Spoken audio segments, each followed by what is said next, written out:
escribiría una sola línea si la literatura no fuera mi religión. Y no podría leer a un autor que no hiciera de su escritura una cuestión más seria que una de vida o muerte, una cuestión de fe. Ya no me queda tiempo para eso. Tengo 61 años y siento el frescor de los primeros días del otoño. Me queda como mucho un cuarto de vida por delante. ¿Qué puedes hacer con un cuarto de espada, con un cuarto de escudo? En realidad, a mí no me han formado los libros, sino la lectura. Existe un mundo de la lectura sin el cual los libros no significan nada. Primero, viví el placer de leer. Luego, la costumbre de leer. Y finalmente, la monomanía de leer. Pero estos no son sino los escalones inferiores del acto de leer. Solo cuando leer se convirtió en una adicción, comencé a penetrar en su filosofía, que es la lectura.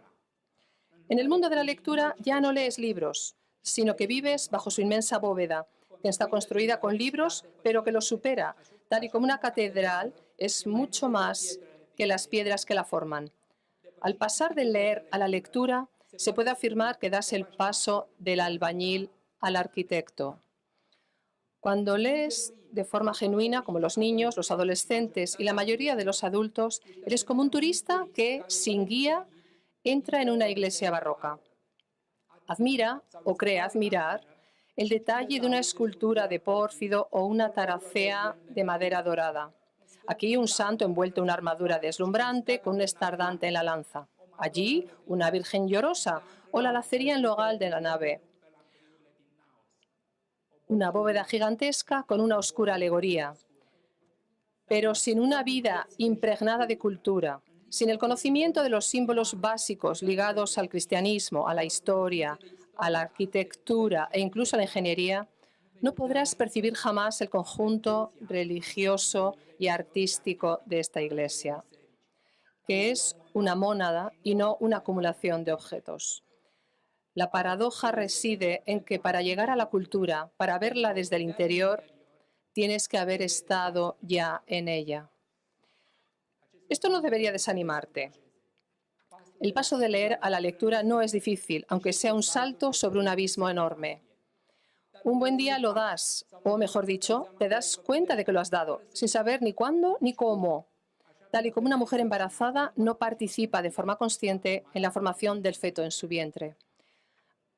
Al principio es el acto de leer. Los niños nacen en casas llenas de objetos. Unos cantan, otros tienen pantallas con imágenes, algunos se utilizan en la mesa, otros se parecen a los niños, pero no se mueven.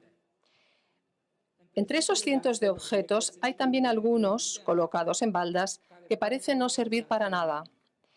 Se pueden hojear y en sus páginas hay dibujos y signos menudos. Los padres miran esos signos y te cuentan una historia. Cuando creces, aprendes con esfuerzo a descifrar los signos. Es difícil comprender que la escritura es la sombra de los sonidos de la lengua en esa página. Cuando leemos, estamos en un mundo de sombras, abandonamos la realidad y penetramos en el mundo interior de nuestro cráneo. El niño lee para modelar sus propias narraciones como unas estatuas de colores vivos bajo el abombado hueso del cráneo. Más adelante, leemos para enriquecer nuestro conocimiento del mundo, para descansar tras largas horas de trabajo, para satisfacer el vicio de la aventura, el voyeurismo social o erótico, o para no aburrirnos en el metro. Cada uno de nosotros, incluso aunque haya superado el abismo entre leer y lectura, sigue leyendo de esta forma genuina. Pero llega un momento en que, tras engullir toneladas de libros con un apetito pantagruélico, se te revela que no lees al azar. Es el momento en que la lectura se interioriza, se confunde con tu mente y con tu cuerpo, y en que paulatinamente los libros se alzan de nuevo, se recolocan y establecen huecos entre sí hasta que el montón se convierte en un edificio. Porque si leer es el arte de lo pleno, de los materiales, de construcción en bruto, la lectura vive de los vacíos, volúmenes, bóvedas, espacios vacíos con vados sobre el suelo, entre muros sostenidos por enormes contrafuertes. Un violín macizo no podría emitir sonidos, y en una catedral maciza no se puede entrar. Del mismo modo, Todos los libros del mundo, preordenados y jerarquizados por el sistema de la lectura, forman entre sí una gigantesca caja de resonancia. Hay que situarse en su interior para oír la fantástica música del libro. Poco a poco te das cuenta de que no lees al azar. De repente te golpea algo que reside en la carne delicada de un libro. Eso que has encontrado empieza a perseguirte, como el recuerdo de una antigua amada o el de la sombra de un sueño. Pero comprendes por primera vez que no es en el libro, sino en ti donde ha sucedido algo extraño. Para revivir eso que has vivido, ese déjà vu que es la señal de la verdadera comprensión, relees el libro y luego lees todo lo que encuentras de ese autor. Poco a poco llegas a los escritores espiritualmente vinculados con el primero. Ya no lees libros, sino grupos de libros, luego grupos de libros, como si al leer levantaras en el interior de tu mente el edificio mismo de la lectura. Aprendes a trazar puntos y arcos entre libros diferentes.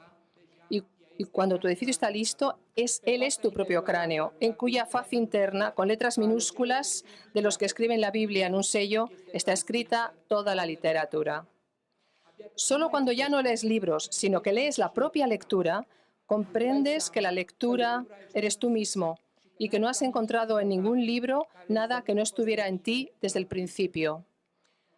Por lo tanto, Dostoyevsky, Góngora, Rabelais, Swift, Joyce, Kafka y todos los demás escritores que han sido y serán son para mí los incontables personajes del fresco alegórico que se extiende por las paredes interiores del edificio de la lectura y que solo puedes contemplar desde dentro, en su centro, y leyendo tal y como vives.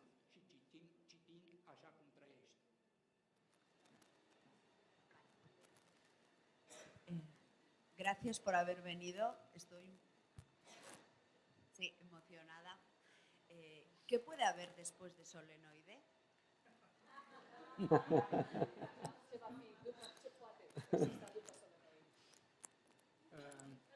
Este una dintre cele mai familiare întrebări care mi se pun. Es una de las preguntas más frecuentes. În anii 80, când am scris primele mele povestiri, En los 80, cuando escribí mis primeros relatos, una dintre ele se numea Mendebilul uno de ellos se titulaba Mendeville, el Mendeville en castellano, și am citit-o într-un cenaclu studențesc, într-un cerc studențesc. y lo leí en un cenáculo de estudiantes. Și un coleg a venit la mine și mi-a spus: ești nebun, publici această scriere la vârsta asta, ce o să mai faci după aia? Y vino una compañera y me dijo, pero tú estás loco, ¿cómo, si publicas esto ahora, qué vas a publicar después? Ce poți să mai scrii după Mendebilul? ¿Qué vas a escribir después del Mendeville? După aceea am publicat Nostalgia. Luego publiqué Nostalgia. Și un critic literar a spus: Cărtărescu e terminat la 30 de ani, nu se poate scrie mai mult. Y un crítico literario dijo, Cartarescu está acabado a los 30 años, no puede escribir algo que vaya más allá.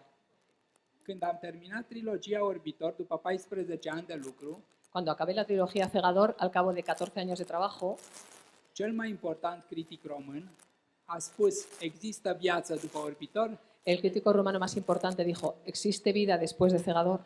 Și a răspuns el însuși, în loc să mă lase pe mine, că nu există. Y entonces respondió él mismo, en lugar de darme la voz a mí, dijo, no existe. Așa că sunt obișnuit cu acest gen de întrebare Así pues, estas preguntas me resultan familiares și ea mă provoacă să caut viață și mai departe după cărțile mele. y esto me lleva a seguir buscando vida más allá de los libros que he escrito. Oamenii spun că speranță există întreaga viață, cum spiro, spero, cât timp trăiesc, sper. La gente dice que la vida, la esperanza dura toda la vida, así que yo espero que haya todavía algo más. Iar pentru mine literatura e mai importantă decât viața. Para mí la literatura es más importante que la vida. Literatura mea este, de fapt, viața mea adevărată. De hecho, mi literatura es mi verdadera vida. Așa că n-am de gând să mă sinucid literar foarte repede Así que no tengo intención de suicidarme literariamente demasiado pronto și să încerc să supraviețuiesc. y voy a intentar sobrevivir.